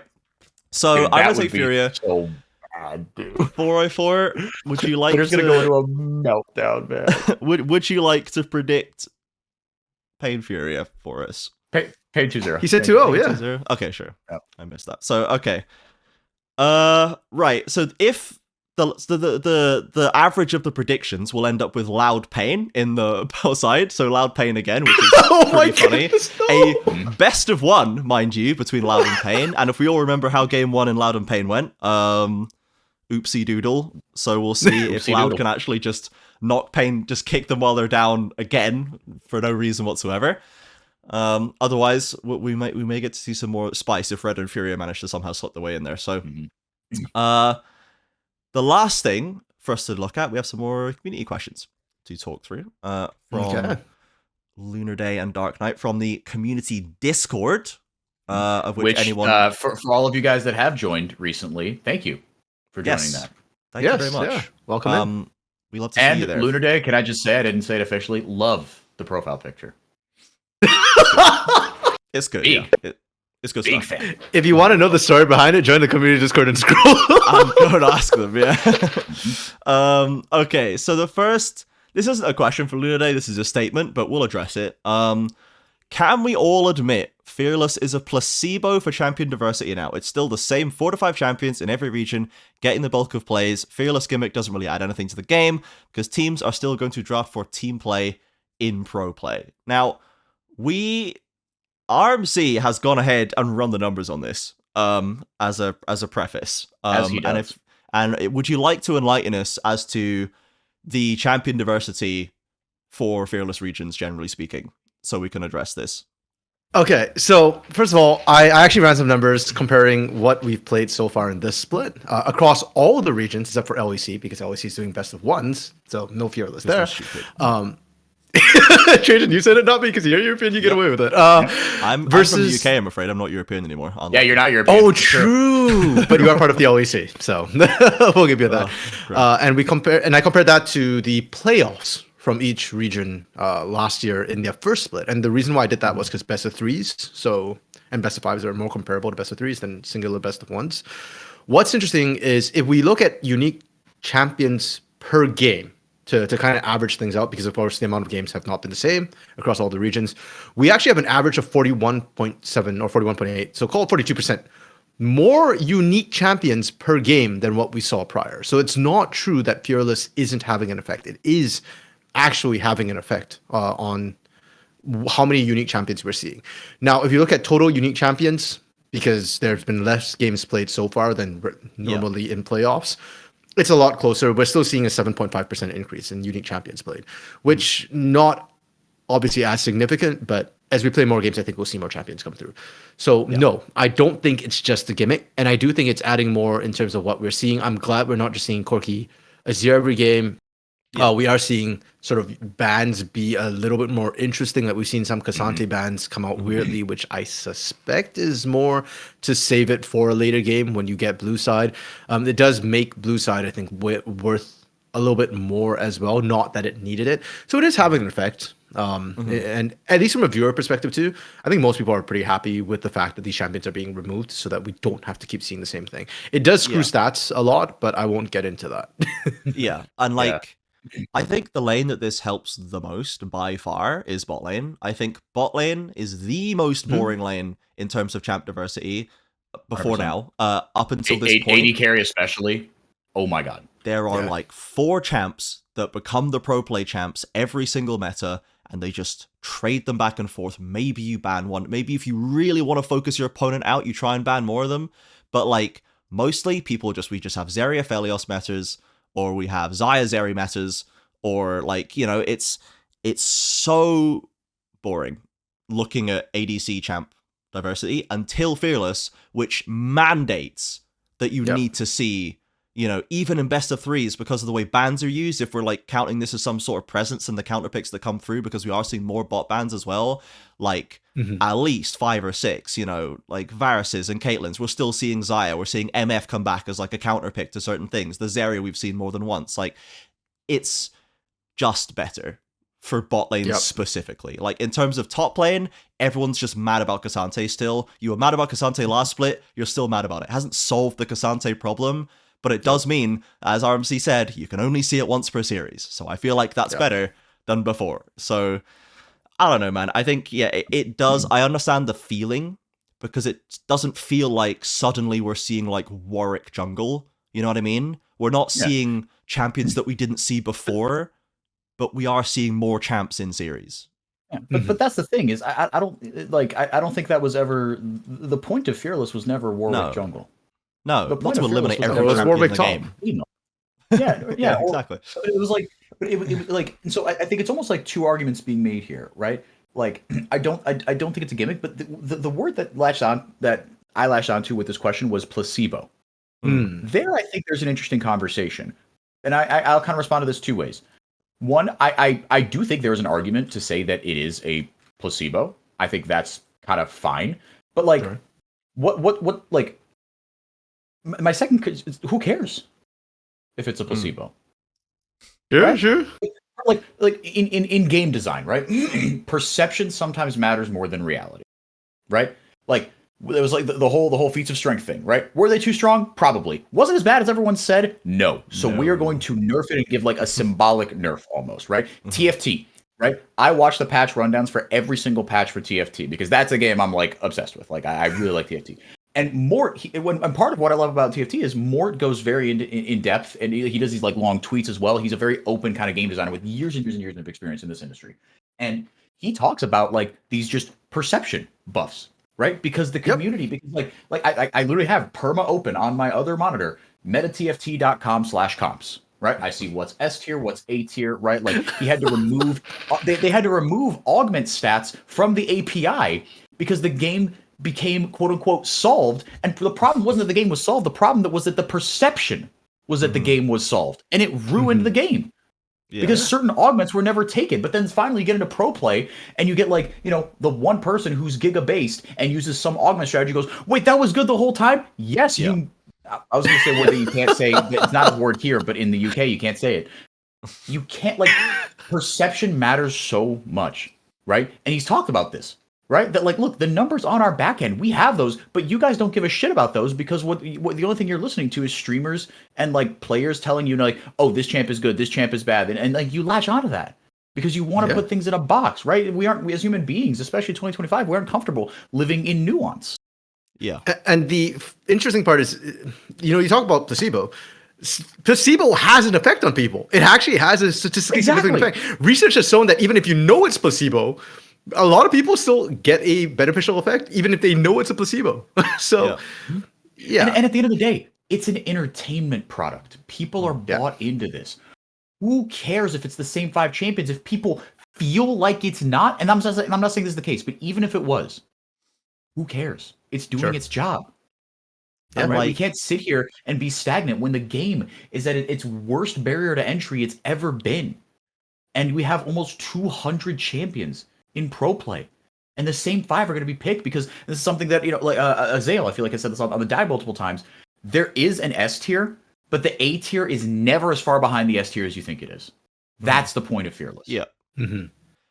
There is a reverse of if the placebo is making people think that it's better, then it's fine. Like even if it wasn't, which it is, to be clear, statistically it is. Even if it wasn't. The reverse, and I think Lunaday's condition is expects it to be better, but feels like it isn't.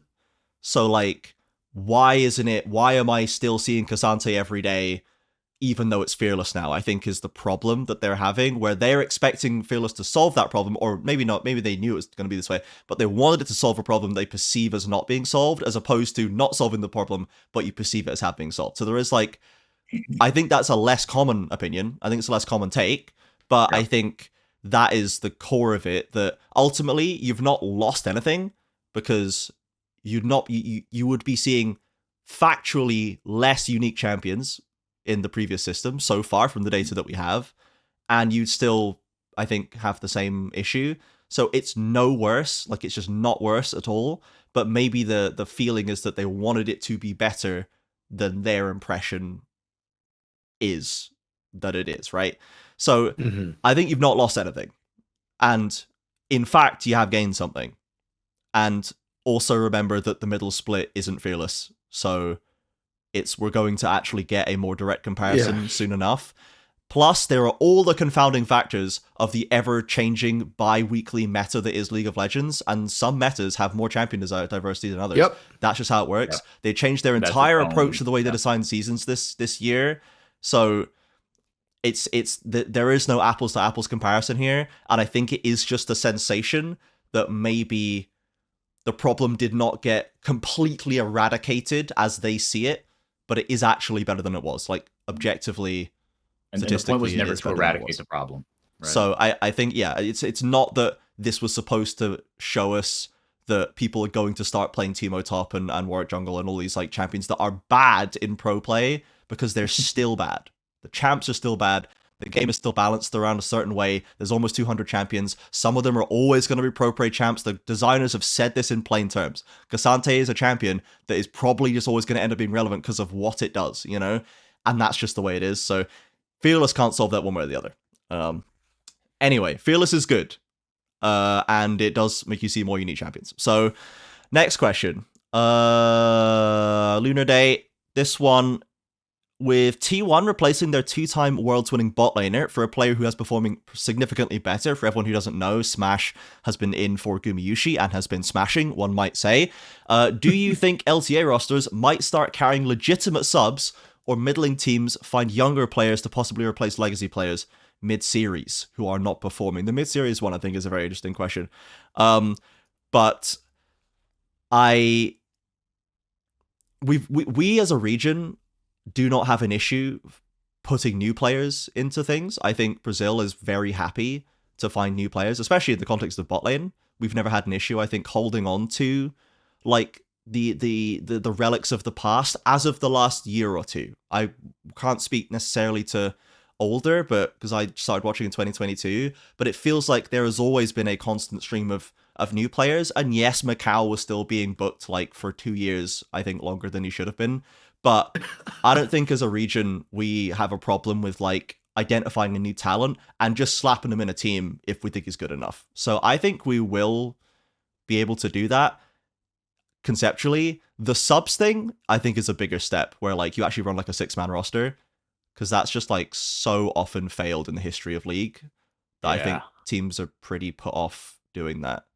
I mean, besides the like easy promotion, Hoon, relegation, and like just the lack of roster spots, I just don't feel like anyone would even like sign up to that, right? To just be an understudy. The last one they did was like Frosty and Jojo, right? And just Frosty just and even like the Pro Delta thing as well. And yeah, I just don't think they never last more than a split. They never keep this for more than even across all of League of Legends. Like, how many teams have successfully pulled a 6-man roster? The only one that I can think of is the Easy Hoon Faker one, and that was like specifically because of Azir.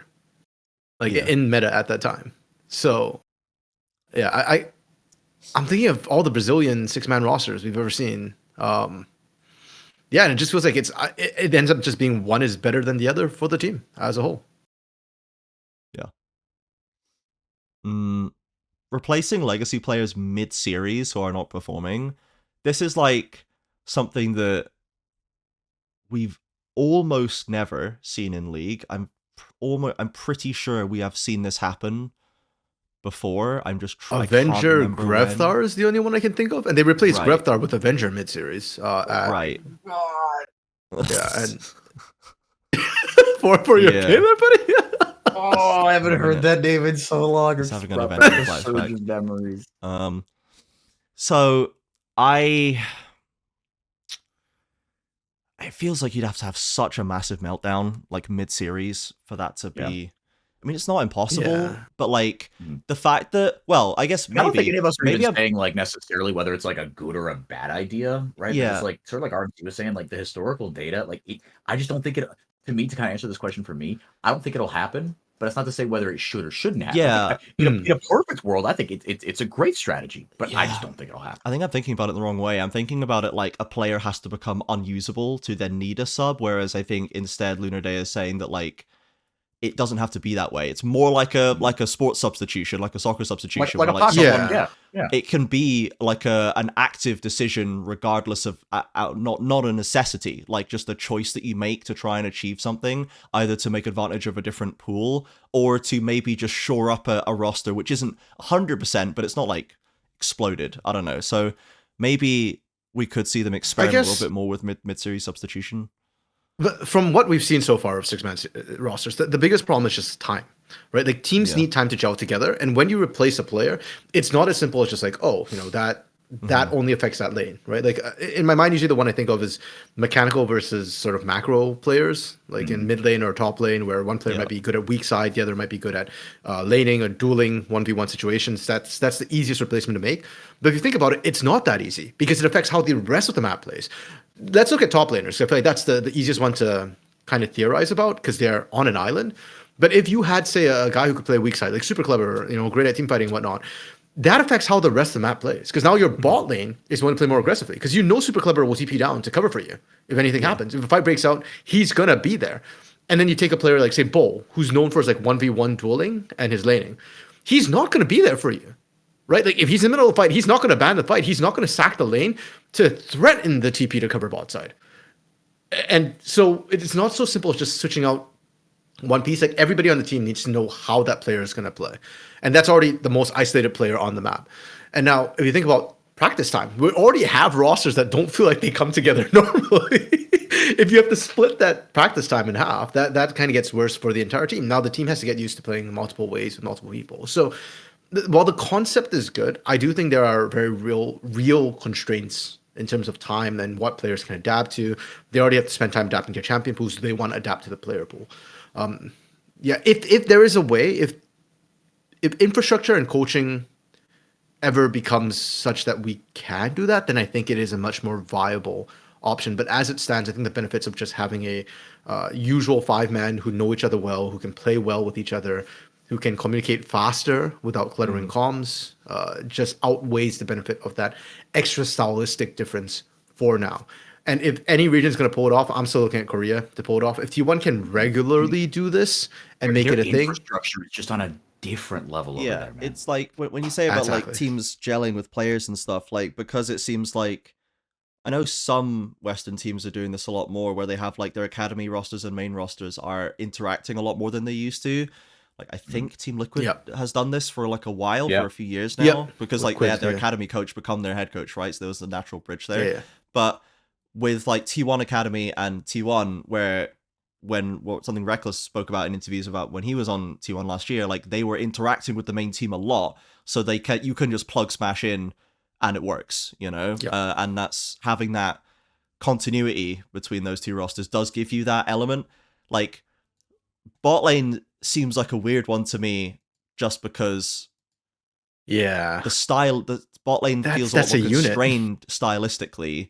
Plus, it's a 2-man unit for one thing. Like you're swapping a support, you're breaking a support and a bot laner up, which is like more, needs way more moment to moment gel than any other kind of position on the map. Plus, like Guma Yushi can play all of the things that Smash can play, and probably vice versa. And like, what different spin are we putting on T1 by subbing them in? You know what I mean? Do we know why? Like, I was under the impression they were just doing that because this didn't matter. I don't think we've had it confirmed yet. It's like, I think so. The leading theory, I believe, is that they're just trying to see how Smash performs. Right. Yeah, I think we should like give him a shot and like, oh, it's LCK Cup. Who cares? Like, we want to see like how good this guy is. If we put this guy, like, give him a real test, put him in main roster, tier 1 opponents. How's he going to do? I think that seems, maybe they're just like evaluating one of their hottest prospects, I think is probably what they're doing. So we'll see. I think like for me, if you think about like, we always say like every split, like, I wonder if Red's going to replace their mid laner because Grefthar doesn't have a good laning phase, and maybe they'll pick up Fu, or I'm like, maybe they should pick up House, maybe they should pick up a dominant laner or something, right? That's like, if you have like a Grefthar and a Fu, these are incredibly different pieces to a roster. And you're like, okay, well, how do we want to play this game? Do we want to play Sion Lilia, or do we want to play like Corki and Maokai or whatever? Kali right? So or like, something, so because you have such a flexible jungler like Aegis who can play any style, you can be like, well, can change the way he plays on a dime. Maybe we put this different mid laner in, and now our map dynamic is very different, as you said, RMC. The entire way that we execute is now different, and maybe that's how we throw the team off, and maybe that's how we exploit a Fearless draft, where we can like waste Fearless picks on a player that has a completely different pool to our other player who can now come in and has not been constrained at all by the picks. So there is maybe a little angle there, but I think you need noticeably stylistically different players, and only some lanes lend themselves to that very well, in my opinion. So basically, to your question, Lunar, no, I don't think the LTA will be doing that. I do think they might replace players, but definitely not mid-series. It would be like, and it would be what Traden was saying, like a player has broken down mid-season. Yeah. I don't see it happening any other way. It's the kind of thing that Liberty might have done, but they're not here anymore. True! So if we still had Liberty, then they would probably do it. Unfortunately. Oh man, that just reminded me of the other team that tried to do like multi-man rosters, Brenska. The 11 or 12-man roster. 12 man? That's too much. That's too many, Brenska. What do they have 3 of? Shouldn't that be they have 3 of some position? Like, what? Yeah. They oh man, that was like 2022, 2021. They weren't just like losing players and having to find subs, or were they actually, this is our 12-man roster, this is our plan, we promise? Oh man, I'm trying to remember which roster it was, because I think that was the that wasn't the Croc roster. That was the the Croc roster was settled. It was either the year right before, or it was the house roster. It was the house roster. If I recall correctly. I'm gonna look for it. Anyway, 12. Yeah. We could all agree 12 is too many. That's too many players. Oh, it was because of IO, Trap, and Edgar. Because Trap couldn't get his visa, and then like right. Okay, so it's probably like we need to add someone to the roster ASAP so we can field a team kind of deal. Yeah, and a 10-man roster became a 12-man roster through the customs system. Okay, and then their bot laners completely crapped the bit. The Koreans didn't work out, and they tried to change. DB Mad Libs is my favorite. There was Minerva jungle with Mukio and Erasus. That one. Okay, I remember Erasus actually. Yeah. Okay. Yeah. Right. It's fine. We're in a new era, guys. We're now grown up, and we're not going to do stuff like that. I miss the Cowboys. Right. I kind of do too. Yeah. Us and X-Men. I miss the Cowboys. Okay. Let's do the last question because we're running a little long. Last question is from Dark Knight, and it is a essay. So let's get through this one. I probably should have read this before and shortened it. After Issues Estral won the best of 1 against Leviathan, Jose Deodo... Oh yeah, this one. Jose Deodo was interviewed for the main P2BR broadcast. The standout of Zinzi was his criticism towards BR teams' relaxed approach to scrims. In his words, I think they lack a lot in scrims. They are good mechanically, but they don't try hard like us, meaning Isrus Estral and Leviathan, the LLA squads. Teams like Pain don't play how they do on stage. I would say that they don't try 100% in scrims. If they did, they would be much better. And the question is, if BR teams keep losing to them, can this start a chain reaction to teams hopefully changing their mentality and improving the whole league, or is Dark Knight being too hopeful here? So I like that there's a positive spin on this, and this is kind of the benefit of having a player like Jose Deodo who has been around the houses several times and can just come out and just win, prove his own quality, and then go, I think it's kind of messed up that our scrim opponents don't seem to try very hard. That's pretty annoying. Yep. And that's the kind of thing you should say in post-win interviews, to be honest. You should come up and just be like, I think they kind of screwed themselves by not trying hard, and that's kind of embarrassing for them.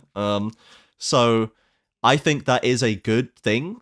I do think that, as we touched on, we talked about the Pain Fury matchup, that Pain is going to come in madge into this series, and that they probably are going to scrim very hard and try very hard.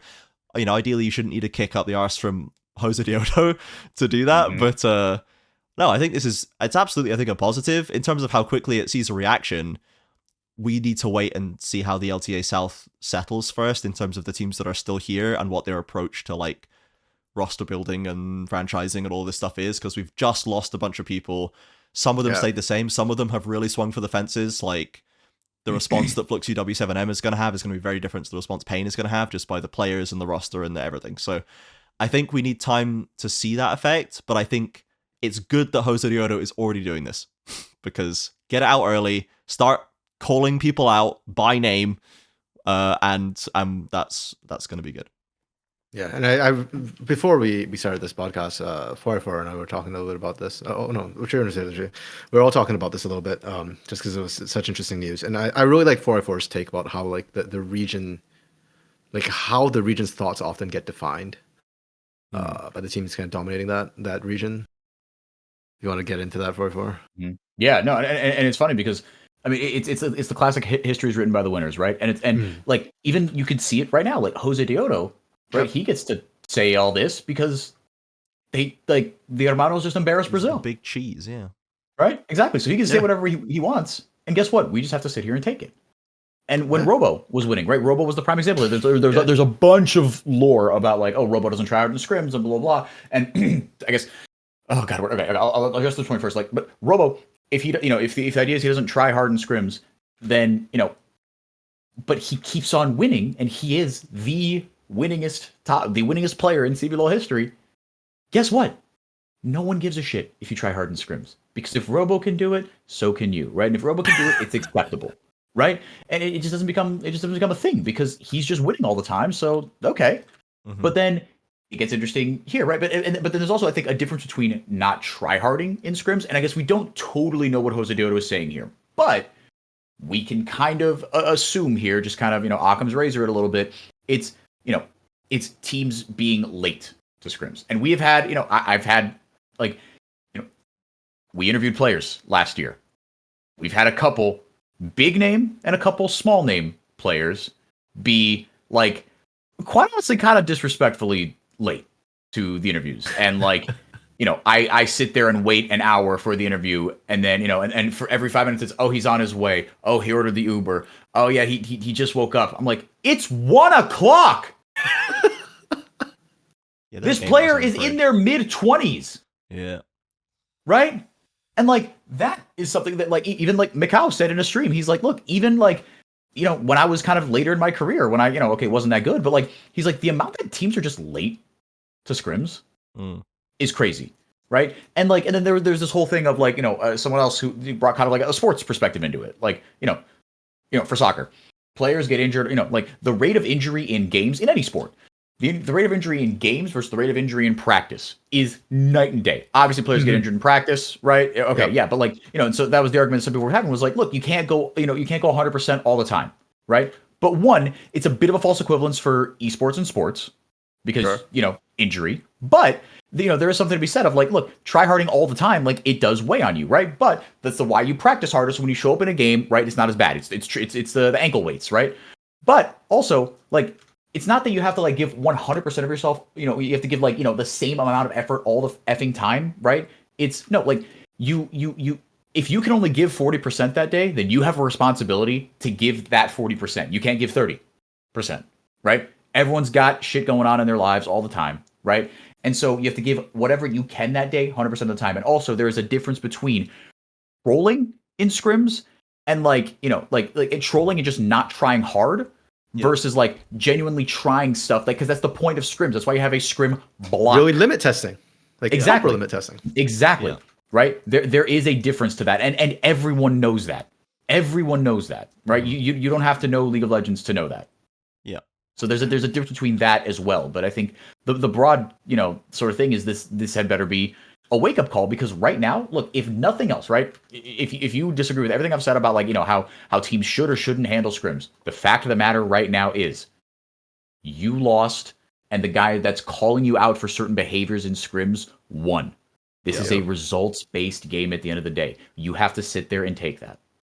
Yeah, I agree with that fully. And the thing to me is as well, with the whole mindset, Dark Knight, I'm kind of with you. I'm also hoping that the mentality around scrimming and practicing and the infrastructure, I'm hoping this gives you a swift kick to the boot. But there's, I guess a bit of me is a bit cynical about the whole situation, that while I think the situation might be good, this is split one. It's a half-baked split, let's be honest. A lot of teams are going to be blaming a lot of other factors for why they might not have performed.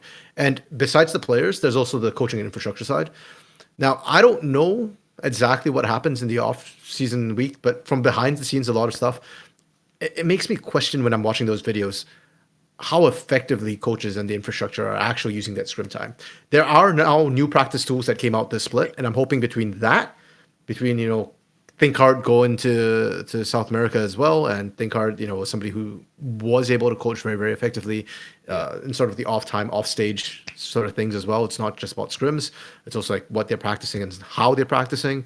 And with this now, with Jose Deodo kind of calling out Brazilians for not using the off-time and scrims as effectively, I'm hoping all this together might help Brazil to kind of level up a little bit. And heck, even the fact that we're playing against LTA North now, right? You're going to get to see these teams be better than you. That's motivation for you to get better and start kicking their arses. Because can you do it? Or at least it had better be. Yeah. And if it's not, fair enough. Then we have get off the roster. Yep. Get off the roster. There are 6 teams. We used to have 10. You've got guys down there that would kill to have your spot. Yep. Right. House is definitely going to solo kill some fools. Yeah. House is turned over in his grave somewhere down there. I'm turning over in House's grave for him. You know. And Armsy, you brought up a good point that I meant to bring up, and that you hit the nail right on the head. That was another thing that Macau said in this stream. He said, like, look, when I was on the Exodia roster with Peter Dunn and Abashal, again, 2 gringo coaches, a Brit and an American, right? Like, you know, he said, like, look, people, like, when they see this kind of, like, oh, just lackadaisical, like, Brazilian scrim culture, again, it's not about, like, what's going on in the scrims. It's the fact that you, like, you know, you schedule the scrim for 1 o'clock and everyone's showing up at 1:05 and 1:10, and then you finally start scrimming at 1:30, right? Like people from abroad are appalled by that. Now, that's not to say it doesn't happen in the U.S. I know what happens in the U.S. But you think that happens in Korea? You're not measuring yourself against the U.S. The U.S. is the butt of every League of Legends joke. Right? Because you have the LEC exists, but yes, but the U.S. has, you know, this is American exceptionalism, right? This is 2 sides of the American exceptionalism coin at its finest, right? You've got the most resources, the most money, the most everything. The U.S. has proven, if nothing else, throughout history, since World War II, if America wants to do something, it's not a question of whether they will, it's a question of whether they want to. Because if they want to, they are able to. You are the most well-resourced nation in the world. If you want to do something, you can. That is legal. That is NALCS frustration boiled down into 1 sentence, right? Yeah. But I digress. A little more complicated than that, obviously. But anyway, that was one thing that RMC said. He said, look, like, your coaching staff, right? He said Macau kind of threw some shots at some Brazilian coaches and coaching staffs because he said, look, these guys, they're not using their scrim time effectively, because he said, look, every single time we went into scrim, we had a goal.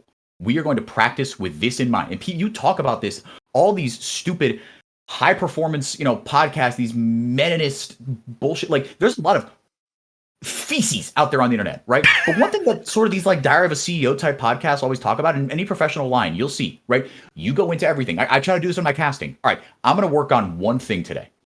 You don't go in there without a goal. Yep. Because when you go into anything that you're trying to get better at with a goal, some other stuff might slip, sure, but the point is, you go in there and you have tangible metrics, you have KPIs that put vomit in my throat, but like you have there's a reason that this stuff is said, right? Yep. And that's what he said. He said, look, on the Exodia rosters, were we perfect? No. Did we win every scrim? No. But we went into every single scrim with a goal, and my God, we got better so fast. Mm-hmm. Yep. Hopefully, having the continued influence of coaches like CL and ThinkCard will start to change that, start to affect it, and people will be held to account, hopefully by them and by evidently Jose Diodo and the LLA squads.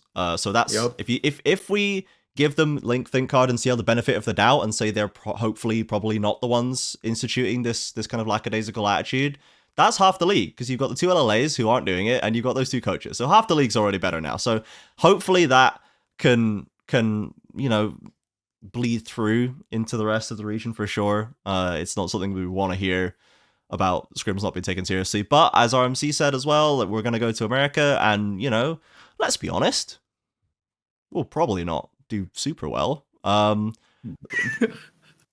Just like as a guesstimation, we'll probably struggle. And hopefully our teams will not enjoy that. To be honest, I'm willing to give more leeway to Leviathan and Isros Estral, partly because they also clapped us really hard. And they're the ones who are saying that you guys don't try hard enough. So evidently they feel like they are trying hard enough, and we'll see how that works. And I really hope that it works really well. I really hope they perform. You know what? If they win, because I've been making bold predictions that LTA South will take half the semifinal spots. And if Leviathan and Isros Estral do it, like, that's really a kick in Brazil's butt at that point. Yeah, because then Brazil will be miles behind. Then they will be like, oh, we just like absorbed them and they leapfrogged us, and now we're being left behind by them. And even if you don't think you're miles behind, what a wasted opportunity. Yeah. Right? If the NA teams were that beatable, and even if you put no respect on the hermanos, if they're that beatable that the hermanos took them down, what are we doing here? what are we doing here? So Yeah. so I think it probably will have a positive reaction. Hopefully we will see. I think the region is already moving in the right direction, and like we've come so far in so many other ways already over the last couple of years in terms of backroom, and a lot of our worst backrooms just got like chopped off like gangrenous limbs. So like we're going to hopefully see some benefit from that. And I mean, we'll see. Div 2 obviously has to deal with them still, but we'll see how the rest of Tier 1 goes. With that, let's wrap this up because this has gone hella long for a normal week. But we did have extra series to talk about and some very discussion heavy questions. So much appreciated. And we like having free content, which is basically what it is. So thank you everybody for watching. As always, follow us on the Twitter, on the Twitch, LTA_South. And join our community Discord, ask us some questions, talk about the region. Yeah, join Discord and become more free content for us. Absolutely, please. We need a constant funnel. And so that we can, to be fair, give free content back to you, which is also what we're doing. There you go. So we will see you on Sunday, not Saturday. Games only on Sunday. Remember, same usual time, usual place, with Loud Red, Fury of Pain, and the Tiebreaker. So enjoy your week, and we will see you all on the weekend.